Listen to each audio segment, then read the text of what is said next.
भगवान शिव कहते हैं, हे प्रिय, एक नगर में एक राजा था। उसके महल में एक बहुत ही सुंदर बाग था। उस बाग में तरह तरह के फूलों के पौधे और अनेक प्रकार के मीठे फलों के पेड़ थे। इसके अलावा उस बाग में सबसे आश्चर्यजनक चीज थी, एक सेब का पेड़ था जिसमें सोने के सेब लगते थे। उस राजा ने उस पेड़ की देखभाल के लिए खास इंतजाम कर रखा था। जब इसके फल पकते थे तो चौकीदार रात दिन उस पेड़ का पहरा दिया करते थे ताकि कोई सोने का सेब चुरा ना सके। हे प्रिय, लेकिन एक दिन की बात है, जब बाग के माली ने सोने के सेबों को गिना तो उसमें एक सेब गायब था। माली तुरंत दौड़ता हुआ राजा के पास पहुंचा और राजा को सेब के पेड़ पर एक फल कम होने की खबर दी। राजा ने यह बात सुनी तो उसे बड़ा आश्चर्य हुआ कि बाग में उस पेड़ की देखभाल का इंतजाम करने के बाद भी उस पेड़ से फल कैसे चोरी हो गया। राजा ने ऐलान किया कि जिस व्यक्ति ने उस पेड़ का सेब चुराया है, उस व्यक्ति को जो भी पकड़कर लाएगा उसे इनाम दिया जाएगा। राजा के 3 बेटे थे। सबसे बड़ा राजकुमार राजा से कहने लगा, पिताजी, रात को मैं बाग में पहरा दूंगा और चोर को पकड़ने की कोशिश करूंगा। फिर राजा ने अपने बड़े बेटे यानी बड़े राजकुमार को बाग में पहरा देने का आदेश दिया और चोर को पकड़ने की इजाजत दे दी। वह बड़ा राजकुमार रात में पहरा देने लगा, लेकिन 2 घंटे बाद ही बड़े राजकुमार को नींद आ गई और वह सो गया। भगवान शिव कहते हैं, हे प्रिय, वह राजकुमार सुबह उठकर उसने सेबों को गिना तो वह देखकर चकित रह गया कि रात भर में एक सेब और गायब हो गया। फिर इसके बाद दूसरी रात को मझले राजकुमार ने पहरा देने का काम संभाला तो उसे भी नींद आ गई और तीसरे दिन भी सेब चोरी हो गया। पेड़ से लगातार फल चोरी होने से वह राजा बड़ा चिंतित था और दरबारी के भी समझ में नहीं आ रहा था कि क्या किया जाए। यह सोचते हुए सब उदास बैठे थे। इतने में सबसे छोटा राजकुमार आया और उसने कहा कि आज की रात में पहरा दूंगा और चोर को पकड़ लूंगा। प्रिय दर्शकों, भगवान शिव कहते हैं, हे प्रिय राजा, सबसे छोटे राजकुमार से खुश नहीं रहता था। वह छोटे राजकुमार को हमेशा मूर्ख समझता था। और फिर जब छोटा राजकुमार राजा से कहते हैं कि आज रात को मैं पहरा दूंगा और चोर को पकड़ कर लाऊंगा, तो राजा उसे डांटते हुए कहते हैं कि तुम क्या समझते हो, क्या तुम्हें इसमें सफलता मिलेगी? बड़े राजकुमार इस काम में असफल हो चुके हैं। तुम अपना काम करो, तुम्हारे बस की बात नहीं है। लेकिन छोटा राजकुमार नहीं माना। उसने राजा से प्रार्थना की और बोला उसे एक मौका दिया जाए। अंत में राजा राजी हो गया। भगवान शिव कहते हैं, हे प्रिय, फिर सबसे छोटा राजकुमार रात में पहरा देने लगा। उसने तय किया कि वह किसी भी हालत में नहीं सोएगा और चोर को जरूर पकड़ेगा। वही जब आधी रात हुई और रात के 12 बजे का समय हुआ तो राजकुमार ने देखा कि एक सुंदर सोने की चिड़िया कहीं से उड़ती हुई आई और सेब के पेड़ पर बैठ गई। फिर उसने देखते देखते सोने का एक सेब तोड़कर अपनी चोंच में पकड़ लिया। छोटा राजकुमार जाग रहा था। राजकुमार ने फौरन निशाना साधा और तीर चला दिया, लेकिन तीर चिड़िया को नहीं लगा और वह पंख फड़फड़ाकर उड़ गई। राजकुमार का तीर उस चिड़िया के पंख पर लगा और एक सोने का पंख टूटकर जमीन पर आ गिरा। भगवान शिव कहते हैं, हे प्रिय, फिर दूसरे दिन सुबह राजकुमार ने राजा को सारी बात बता दी और वह सोने का पंख राजा के सामने रख दिया। पंख इतना सुंदर और इतना कीमती था कि राजा उसे देखता ही रह गया। राजा ने कहा, अगर उस चिड़िया का एक पंख इतना सुंदर है तो चिड़िया कितनी सुंदर होगी। मैं चाहता हूं कि उस चिड़िया को पकड़ कर लाओ। भगवान शिव कहते हैं, हे प्रिय, फिर सबसे पहले बड़ा राजकुमार इस काम के लिए रवाना हुआ और चलते चलते एक जंगल में पहुंचा। वहां उसने एक लोमड़ी को एक पेड़ के नीचे आराम करते देखा। फिर राजकुमार ने शिकार के लिए मौका देखकर तीर अपने धनुष पर चढ़ा लिया। वह तीर छोड़ने ही वाला था कि लोमड़ी ने चिल्लाकर कहा, राजकुमार, मुझे मत मारो।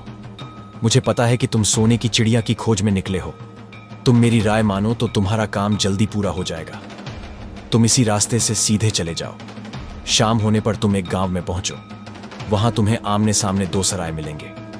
वहीं एक सराय खूब सजी सजाई और दूसरी सराय बहुत ही भद्दी दिखाई देगी। तुम एक काम करना, जो सराय बहुत सजी सजाई दिखाई दे, सुंदर सी दिखाई दे, तुम उसके अंदर मत जाना। यदि तुम ऐसा करोगे तो तुम्हारा काम बहुत ही आसानी से हो जाएगा। भगवान शिव कहते हैं, हे प्रिय, वह लोमड़ी की बात सुनकर बड़े राजकुमार को हंसी आ गई और उसने चिल्लाकर कहा, भाग जा, यहां से मुझे तेरी सलाह की जरूरत नहीं है। और ऐसा कहकर बड़े राजकुमार ने लोमड़ी पर तीर छोड़ दिया, लेकिन लोमड़ी बहुत चालाक थी, वह बचकर भाग गई। बड़ा राजकुमार आगे चला गया। शाम को जब एक गांव में पहुंचा तो उसने देखा कि सड़क के किनारे सचमुच में 2 सराय थी। उसमें से एक सराय सजी सजाई थी और उसके अंदर से लोगों के नाचने गाने की आवाज आ रही थी। वही दूसरी सराय बहुत भद्दी थी और वहां अंधेरा था। राजकुमार ने लोमड़ी की बात पर गौर नहीं किया और राजकुमार सजी सजाए सराय में ठहर गया। थोड़ी देर में वह भूल गया कि वह असल में सोने की चिड़िया की खोज में निकला था, क्योंकि जो सजी सजाई सराय के अंदर जो भी व्यक्ति जाता था वह अपने जिस काम के लिए आता था उस काम को भूल जाता था। इसीलिए राजकुमार भी उस चिड़िया के बारे में भूल गया। जब काफी समय बीत गया और बड़ा राजकुमार नहीं लौटा तो मझला राजकुमार सोने की चिड़िया की खोज में चल पड़ा।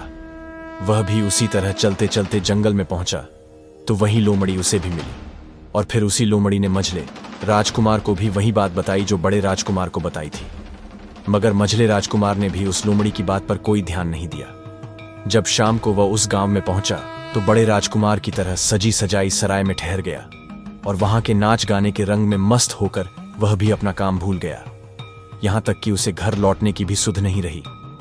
भगवान शिव कहते हैं, हे प्रिय, अंत में सबसे छोटे राजकुमार ने राजा से कहा कि मैं सोने की चिड़िया की खोज में जाऊंगा, तो राजा को विश्वास नहीं हुआ और वह कहने लगा, जब उससे बड़े दोनों राजकुमार इस काम में सफल नहीं हुए तो तुझे सफल कैसे मिल सकेगी।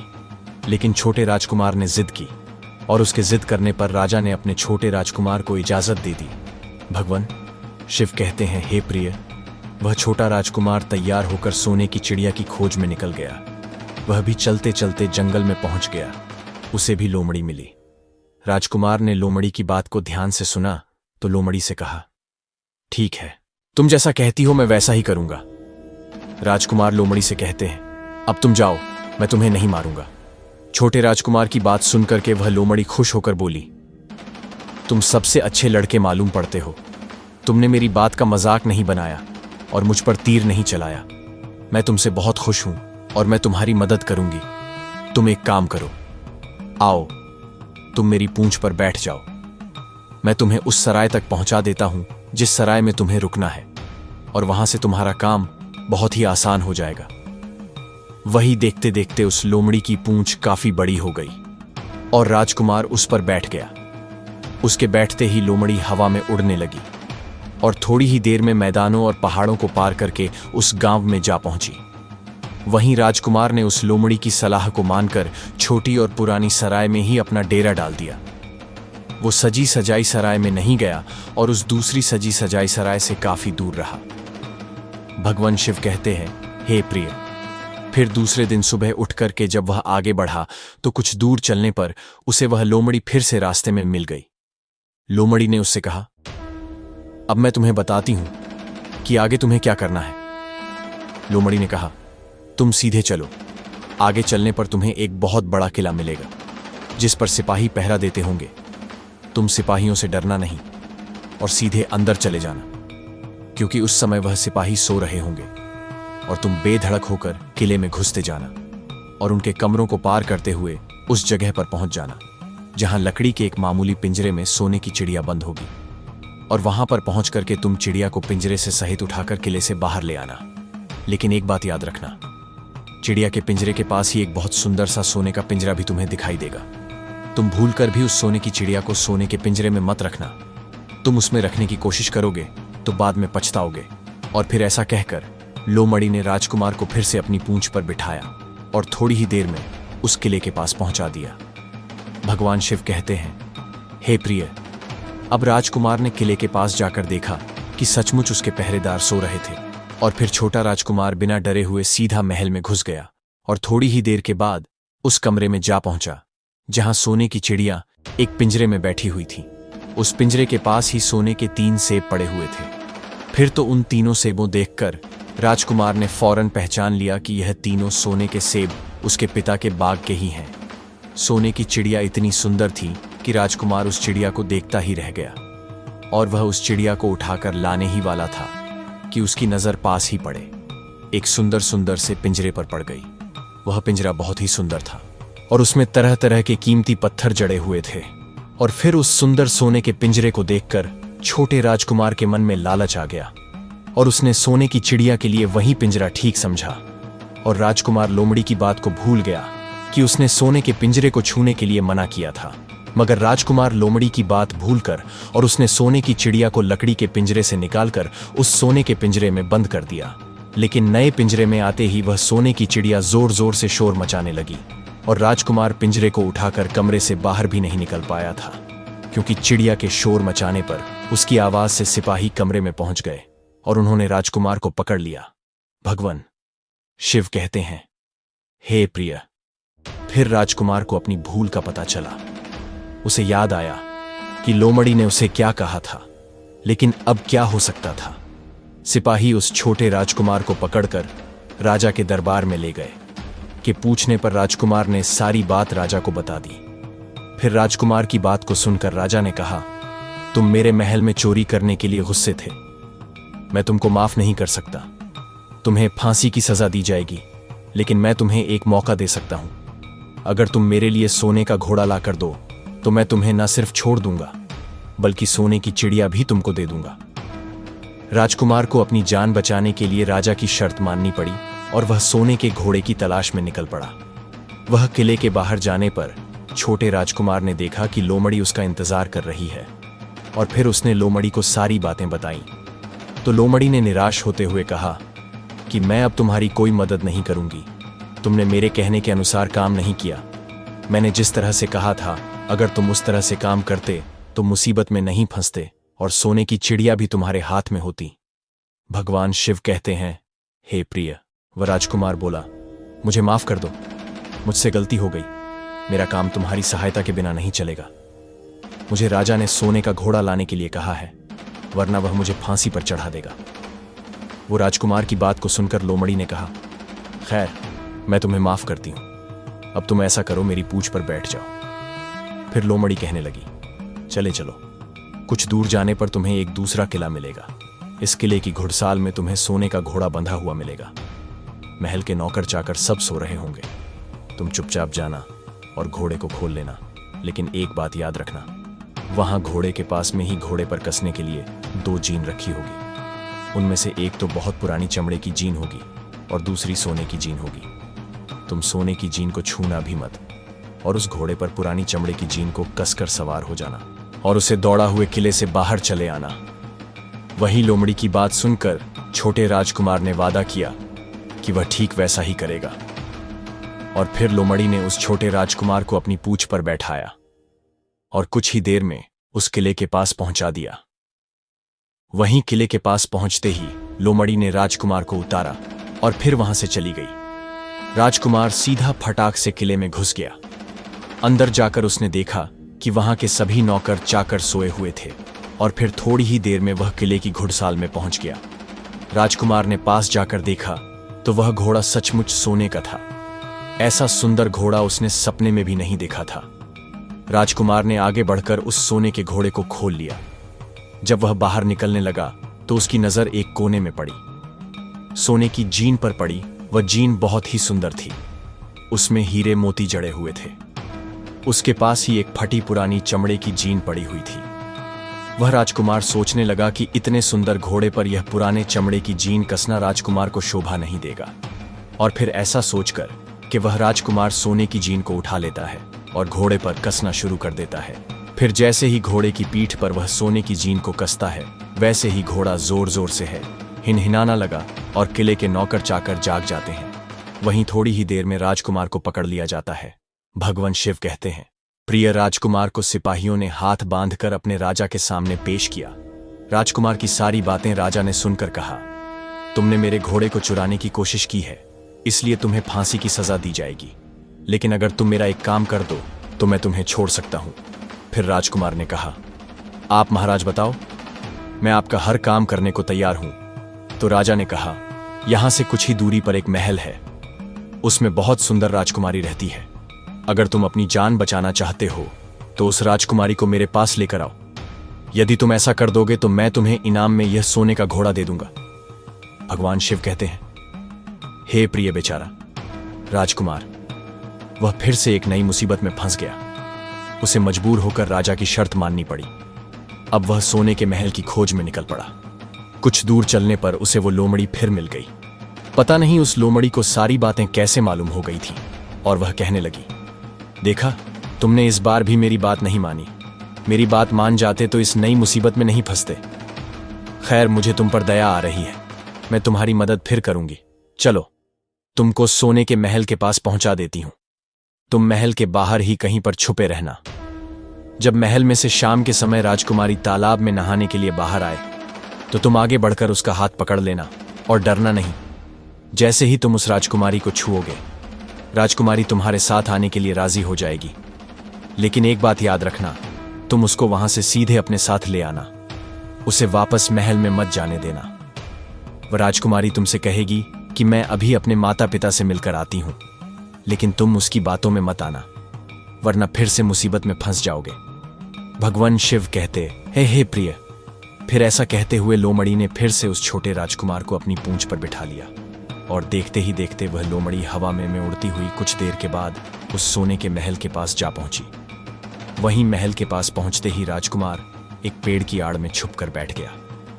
शाम को जब राजकुमारी नहाने के लिए किले से बाहर आई तो राजकुमार ने हिम्मत करके आगे बढ़कर उसका हाथ पकड़ लिया।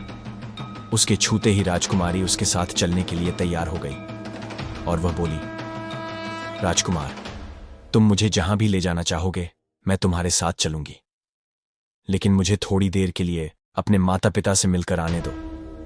तो राजकुमार ने लोमड़ी की बात को याद किया और राजकुमार ने कहा, नहीं नहीं, ऐसा नहीं करना, मेरे साथ चलना पड़ेगा। लेकिन राजकुमारी रोने लगी।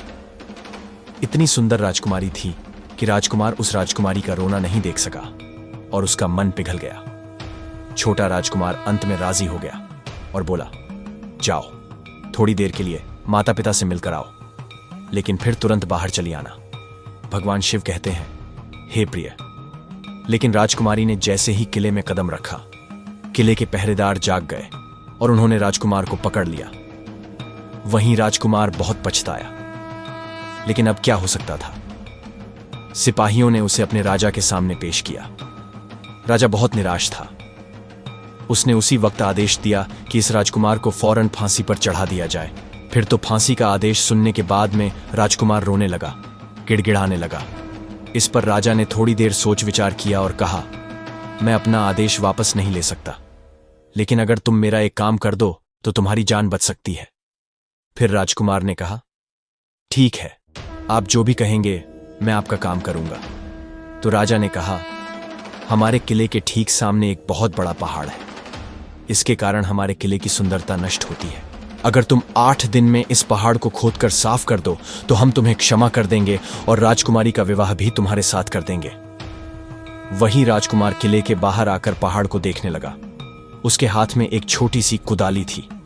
उसके समझ में नहीं आ रहा था कि इतना बड़ा पहाड़ आखिर वह 8 दिन में कैसे खोद सकेगा। फिर भी राजकुमार अपनी जान बचाने के लिए उस पहाड़ को खोदना शुरू करता है। धीरे धीरे 7 दिन बीत गए। इतने दिन तक लगातार खोदने पर भी पहाड़ का सिर्फ एक कोना नहीं खोद सका। भगवान शिव कहते हैं, हे प्रिय राजकुमार अंत में दुखी होकर बैठ गया। उसे अब अपने आप पर बहुत अधिक क्रोध आ रहा था और मन ही मन में कह रहा था कि अगर मैंने लोमड़ी की बात मान ली होती तो कितना अच्छा होता। लोमड़ी ने मुझे हर बार सही सलाह दी और मैं हर बार उसका कहना ना मानकर नई नई मुसीबत में फंसता गया। भगवान शिव कहते हैं, हे प्रिय राजकुमार इस तरह सर झुकाए बैठा था कि अचानक उसे अपने पैरों के पास उस लोमड़ी की पूंछ हिलती दिखाई दी। फिर उसने नजर उठाकर देखा तो सचमुच वहीं लोमड़ी खड़ी थी। फिर लोमड़ी ने मुस्कुराते हुए कहा, क्यों, क्या हाल है? इस बार तो तुम्हारी मदद करने की मेरी जरा भी इच्छा नहीं थी, लेकिन मैं 7 दिन से तुमको पहाड़ खोदते हुए देख रही हूं। मुझे तुम पर दया आ गई और मैं तुम्हारी मदद के लिए चली आई। जाओ, तुम बहुत थक गए हो, सो जाओ। मैं थोड़ी ही देर में तुम्हारा काम पूरा कर दूंगी। और फिर इस बार राजकुमार ने तय कर लिया था कि अब वह लोमड़ी जैसा कहेगी वह वैसा ही करेगा। और फिर चुपचाप उठ करके वह राजकुमार एक तरफ सोने के लिए चला गया। वहीं थोड़ी ही देर में राजकुमार को नींद आ गई और सुबह जब वह सो करके उठा तो उसे अपनी आंखों पर विश्वास नहीं हो रहा था। वहां कहीं भी पहाड़ का नामो निशान नहीं था। और महल का सुंदर दृश्य दिखाई दे रहा था। फिर तो राजकुमार सीधा राजा के पास पहुंचा। राजा उसके काम से बहुत खुश था। उसने तुरंत ही अपने वादे के अनुसार राजकुमारी के साथ उसका विवाह कर दिया। जब राजकुमार उस सुंदर राजकुमारी के साथ में कुछ दूर चला तो उसे रास्ते में फिर वहीं लोमड़ी मिली। लोमड़ी कहने लगी, बधाई हो राजकुमार। राजकुमारी के साथ तुम्हें देख करके मुझे बड़ी खुशी हो रही है, लेकिन अब तुम्हें सोने का घोड़ा और सोने की चिड़िया भी प्राप्त करनी चाहिए, क्योंकि वे दोनों चीज तुम्हारे ही लायक हैं और तुम उन्हें आसानी से प्राप्त कर सकते हो। भगवान शिव कहते हैं, हे प्रिय। फिर राजकुमार बोला, लेकिन भला मुझे सोने का घोड़ा और सोने की चिड़िया कैसे मिल सकती है? मैं तो इस राजकुमारी को भी उस राजा के लिए लेकर जा रहा हूं जिसने राजकुमारी के बदले में मेरी जान बख्शी थी। फिर लोमड़ी कहने लगी, नहीं राजकुमार, तुम ऐसा काम कभी मत करना। इस राजकुमारी के साथ में तुम्हारा विवाह हुआ है, अब यह सिर्फ तुम्हारी है। अगर तुम मेरे कहने के अनुसार काम करो तो तुम्हें सोने का घोड़ा और सोने की चिड़िया भी मिल जाएगी। तुम सबसे पहले इस राजकुमारी को लेकर सोने के घोड़े वाले राजा के पास जाओ। राजा जब राजकुमारी को देखेगा तो खुश हो जाएगा और खुश होकर वह तुमको सोने का घोड़ा दे देगा। फिर तुम घोड़े पर सवार हो जाना और सवार होकर के सबसे विदा लेना। वहीं राजकुमारी से तुम बाद में विदा लेना। और जैसे ही तुम राजकुमारी के पास पहुंचो तो तुम हाथ पकड़कर घोड़े के ऊपर खींच लेना और घोड़े को दौड़ा देना, क्योंकि सोने का घोड़ा इतना तेज दौड़ता है कि दुनिया का तेज से तेज घोड़ा भी उसकी बराबरी नहीं कर सकता है। जाओ, तुम पहले इतना काम पूरा करो, इसके बाद आगे क्या करना है बात का काम मैं बाद में बताऊंगा। जब तुम घोड़ा और राजकुमारी को लेकर आओगे तो तुम्हें वहां आगे मैं रास्ते में फिर मिलूंगी। भगवान शिव कहते हैं, हे प्रिय। राजकुमार ने ठीक वैसा ही किया जैसा लोमड़ी ने उससे कहा था। जब सोने के घोड़े वाले राजा ने खुश होकर उसे इनाम में सोने का घोड़ा दिया तो राजकुमार उस पर सवार हो गया और सबसे विदा लेने लगा।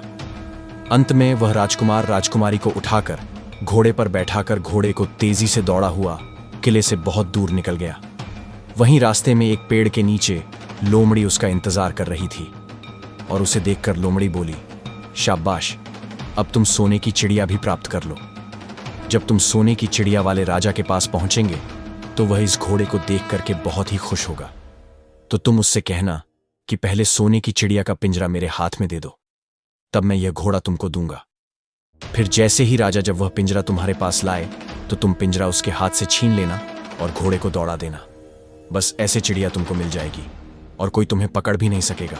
भगवान शिव कहते हैं, हे प्रिय।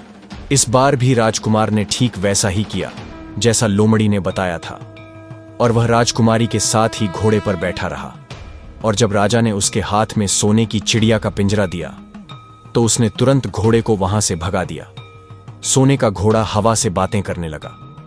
वहीं कुछ दूर चलने पर लोमड़ी फिर उसे मिल गई। राजकुमार ने उससे कहा, तुमने मेरी बहुत बड़ी मदद की है।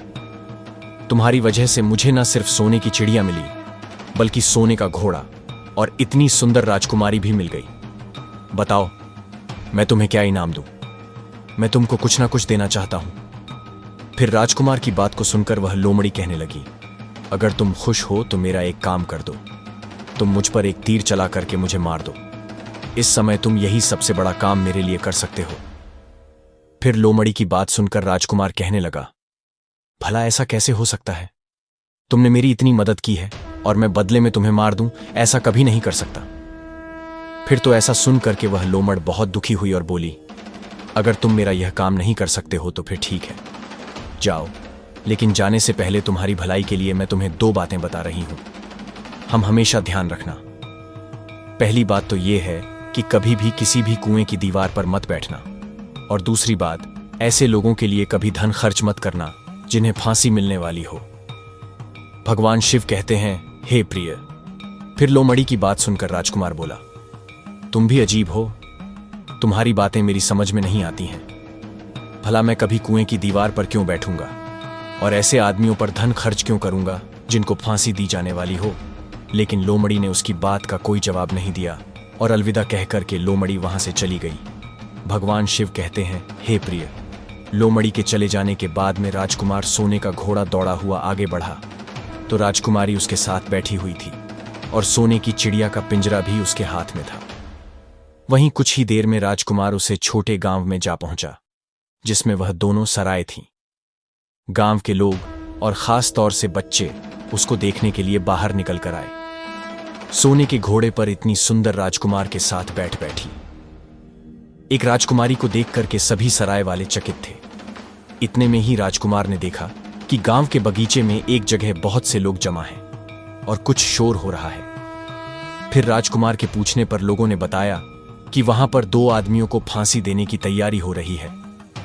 फिर तो राजकुमार उन आदमियों से मिलने के लिए उधर को चल पड़ा और वहां पहुंचने पर उसने देखा कि वह 2 आदमी जिनको फांसी दी जाने वाली थी वह कोई और नहीं बल्कि उसके सगे बड़े भाई थे जो सजी सजाई सराय में पहुंच गए और अपनी सुध बुद्ध खो बैठे थे।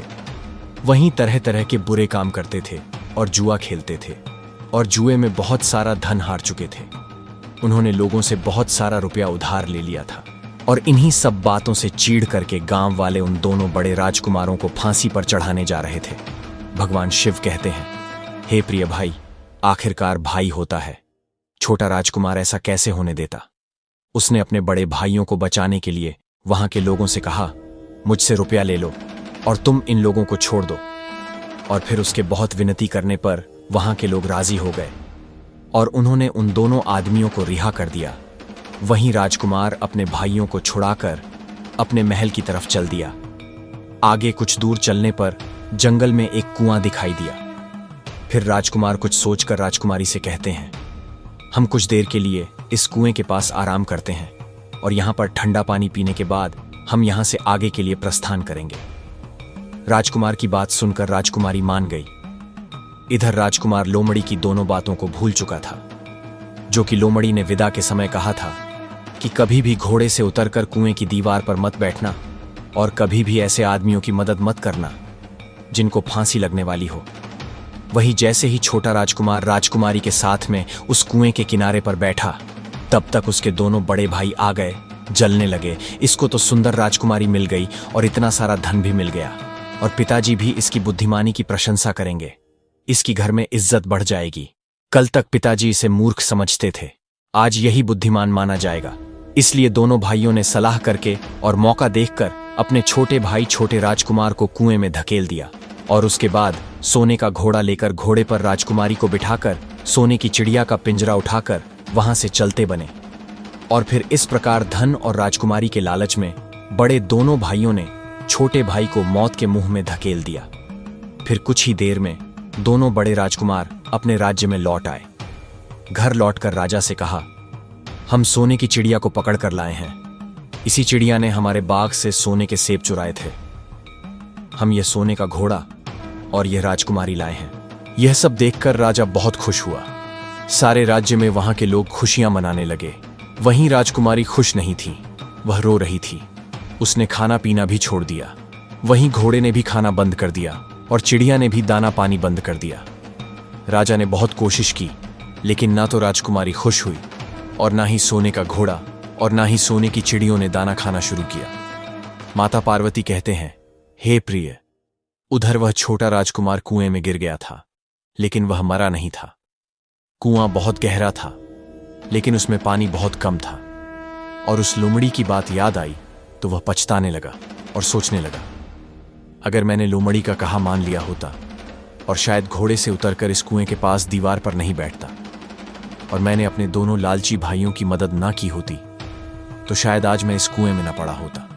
भगवान शिव कहते हैं, हे प्रिय, उस राजकुमार ने जैसे ही लोमड़ी को पुनः याद किया, लोमड़ी कुएं पर आ पहुंची और बोली, देखा राजकुमार, मैंने पहले ही तुम्हें समझाया था कि किसी कुएं की दीवार पर मत बैठना और ऐसे आदमियों की मदद मत करना जिन्हें फांसी दी जाने वाली हो, लेकिन तुम नहीं माने। खैर चलो, अब आखिरी बार मैं फिर तुम्हारी मदद कर देती हूं। तुम मेरी पूंछ पकड़ करके कुएं से बाहर निकल आओ। और ऐसा करके लोमड़ी ने अपनी पूंछ कुएं में लटका दी। देखते ही देखते पूंछ इतनी लंबी हो गई कि कुएं के पैंदे में पड़े राजकुमार के पास तक जा पहुंची।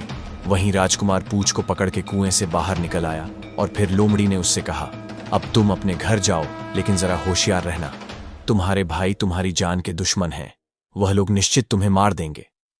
भगवान शिव कहते हैं, हे प्रिय, वो राजकुमार घर की ओर चल पड़ा। अपने राज्य में पहुंचने पर उसे एक भिखारी मिला, तो भिखारी को उसने अपनी सुंदर कपड़े दान में दे दिए और उसके फटे पुराने कपड़े पहन लिए। इस तरह भेष बदलकर वह छोटा राजकुमार अपने किले में पहुंच गया और वहां उसके पहुंचने पर एक बड़ी आश्चर्यजनक बात हुई। सोने का घोड़ा खुशी से नाचने लगा और दाना खाने लगा। सोने की चिड़िया भी अपने पिंजरे में खुशी से फुदक लगी और गाना गाने लगी। राजकुमारी ने भी अपने आंसू पोंछ लिए और वह भी खुश दिखाई देने लगी। इतना होने पर भी राजा की समझ में कुछ नहीं आया। फिर उसने राजकुमारी से इस खुशी का कारण पूछा तो राजकुमारी बोली, मैंने तो पहले ही आपको सारी कहानी बता दी थी। आपके बड़े और मझले राजकुमार ने छोटे राजकुमार के साथ धोखा किया है। इन्होंने आपके साथ भी धोखा किया है, लेकिन अब आपका छोटा राजकुमार यहां पर पहुंच चुका है, इसलिए मुझे बहुत खुशी हो रही है। उसी के साथ मेरी शादी हुई है और मैं उसी के साथ खुश रह सकती हूं। फिर राजकुमारी ने राजा से इतनी बात कहकर मैले फटे पुराने कपड़े पहने एक आदमी की तरफ इशारा किया और बोली, महाराज, वो देखो, आपका छोटा राजकुमार खड़ा है। भगवान शिव कहते हैं, हे प्रिय। राजा ने भी अपने छोटे राजकुमार को पहचान लिया और उस राजा ने अपने छोटे बेटे के बारे में विचार बदल दिए। वो सोचने लगे, मेरा छोटा बेटा मूर्ख नहीं बल्कि सबसे होनहार और बुद्धिमान है। अब तो वह उसको बहुत ही समझदार और बहादुर मानने लगा और अपने सबसे छोटे बेटे को सबसे अधिक प्यार करने लगा। और फिर राजा ने छोटे राजकुमार को राजगद्दी पर बिठाने का निश्चय किया। वही राजा ने कहा कि भाई को कभी भी भाई की पत्नी को हड़पना नहीं चाहिए और ना ही भाई का कभी हिस्सा हड़पना चाहिए, ना ही लालच में आकर के भाई को मौत के घाट उतारना चाहिए। जो भी भाई अपने भाई के साथ में ऐसा करता है उसे दंडित अवश्य किया जाना चाहिए। राजा कहते हैं कि बड़े और मझले राजकुमार ने अपने छोटे भाई को ही धोखा नहीं दिया बल्कि राजा को भी धोखा दिया है। इससे राजा अपने बड़े राजकुमारों से बहुत नाराज था और फिर उसने दोनों बड़े राजकुमारों को सजा देने का ऐलान किया और अपने राज्य से हमेशा के लिए निकलवा दिया। और राजा कहने लगा, जो भाई भाई की पत्नी को छीन है, जो भाई के साथ में गलत व्यवहार करता है, जो भाई के धन को हड़पता है, ऐसे भाई को हमेशा के लिए घर से बेघर होना पड़ता है। यही विधि का विधान है। भगवान शिव कहते हैं, हे प्रिय, जब राजा ने अपने दोनों बड़े राजकुमारों को राज्य से हमेशा के लिए निकलवा दिया, उसके बाद में बड़ी धूमधाम के साथ राजकुमारी के साथ राजकुमार का विवाह किया और फिर छोटा राजकुमार राजकुरी के साथ में सुखी से रहने लगा। वह छोटा राजकुमार उस लोमड़ी को नहीं भूला था जिसने उसकी सहायता की थी और एक दिन समय निकालकर वह जंगल में उस लोमड़ी की खोज में निकला। बहुत ढूंढने के बाद में एक पेड़ के खोखले भाग में उसने उस लोमड़ी को चुपचाप बैठा हुआ देखा। लोमड़ी बहुत उदास थी और पहले से बहुत ज्यादा कमजोर हो गई थी। राजकुमार को देखते ही लोमड़ी ने उसे पहचान लिया और कहा, आओ राजकुमार, आज इधर कैसे आना हुआ? तो राजकुमार ने कहा, मैं आज तुम्हें ही ढूंढने के लिए आया हूं। चलो मेरे बाग में आराम से रहना, वहां तुम्हें किसी तरह की तकलीफ नहीं होगी। यहां तो जंगल में तुम्हें खाने पीने की तकलीफ होती होगी और जंगली जानवरों और शिकारी का डर हमेशा बना रहता होगा। लोमड़ी ने कहा, नहीं राजकुमार, मैं यहां पर ठीक हूं और भला अब तुम्हें मेरे दुखों से क्या लेना देना। तुम्हारा काम निकल गया, अब तुम राजकुमारी के साथ में सुखपूर्वक अपने महल में राज करो। भगवान शिव कहते हैं, हे प्रिय। फिर लोमड़ी की बात सुनकर छोटा राजकुमार बोला, नहीं, तुमने मेरा बड़ा उपकार किया है, मैं तुम्हें इनाम देना चाहता हूं और अपने साथ ही रखना चाहता हूं। राजकुमारी भी बहुत खुश होगी, वह भी तुमसे मिलना चाहती है। तो लोमड़ी ने कहा, अगर तुम सचमुच मुझे इनाम देना चाहते हो तो मेरा एक काम कर दो। मैंने तुमसे पहले भी कहा था कि तुम तीर चलाकर मुझे मार दो, इसी से मेरा लाभ होगा। असल में मैं तुम्हें अपनी कहानी सुनाती हूं। एक जादूगर ने मुझ पर जादू कर रखा है। मैं लोमड़ी नहीं हूं, मुझे उसके जादू के प्रभाव से लोमड़ी के प्रभाव से लोमड़ी के रूप में रहना पड़ रहा है। मैं तो इस देश का राजकुमार हूं जहां की राजकुमारी से तुम्हारा विवाह हुआ है। असल में वह राजकुमारी मेरी छोटी बहन है जिसके साथ में तुम्हारी शादी हुई है। अगर तुम तीर चलाकर मुझे मार दोगे तो मैं इस जादू के प्रभाव से मुक्त हो जाऊंगा और फिर से राजकुमार बनकर अपने देश लौट सकूंगा।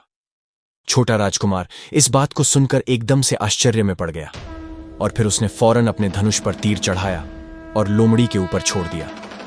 तीर लगते ही वह लोमड़ी मर गई और उसमें से एक सुंदर सा राजकुमार निकल आया। फिर दोनों राजकुमार आपस में गले मिले और इसके बाद दोनों राजकुमार वापस महल में लौट आए। राजकुमारी अपने भाई से मिलकर बहुत ही खुश हुई। अंत में भगवान शिव कहते हैं, हे प्रिय, तुम्हारा पहला प्रश्न था कि भाई भाई का दुश्मन क्यों हो जाता है, तो समझ लो, धन के लोभ में आकर व्यक्ति भाई जैसे पवित्र रिश्ते को भूल जाता है और धनवान होने के चक्कर में भाई भाई की हत्या कर देता है। मगर राजकुमार की भाइयों की तरह जो भाई ऐसा करता है, एक दिन उसका सर्वनाश हो जाता है। अंत में भगवान शिव कहते हैं, हे प्रिय, तुम्हारा दूसरा प्रश्न था, भाई का हिस्सा हड़पने वाले व्यक्ति को कौन सी सजा मिलती है। तो समझ लो, भाई का हिस्सा या उसकी पत्नी या उसका धन हड़पने वाले व्यक्ति को घर से बेघर होना पड़ता है। जिस प्रकार राजकुमार के दोनों भाइयों को राजा ने राज्य से हमेशा के लिए निकाल दिया और वह घर से बेघर हो गए। इसलिए भाई जैसे पवित्र रिश्ते को कभी कलंकित नहीं करना चाहिए। भाई भाई के बीच में जहां प्रेम रहता है, वह घर स्वर्ग के समान होता है। फिर कव कहने लगी, हे स्वामी, आज की कहानी सुनकर के मेरा मन प्रफुल्लित हो गया। वास्तव में एक भाई को हमेशा दूसरे भाई की मदद करनी चाहिए, न कि उसको बर्बाद करना चाहिए। तो प्रिय दर्शकों, यदि आपको भी अपने भाई से प्यार हो तो आप इस चैनल को सब्सक्राइब करें। और हां, आपको यह कहा कैसी लगी?